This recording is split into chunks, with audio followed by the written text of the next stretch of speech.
how you can fix that you cannot add audio to your Instagram reels. Now before we start, if you're new to our channel, just hit down below and hit the subscribe button so you don't miss out on our future videos. Now let us start. First, just open up your Instagram and check if you can just add the audio again.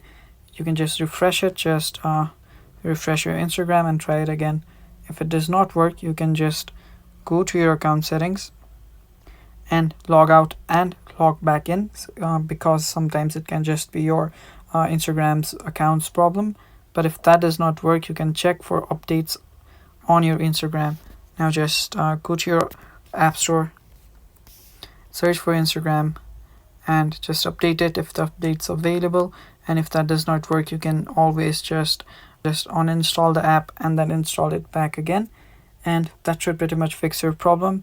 But if it still does not fix it, you can just go to your help center and just contact your Instagram support and tell them about the problem, and they will fix it for you. So that is pretty much it for the video, guys. Thank you for watching. Stay tuned for more.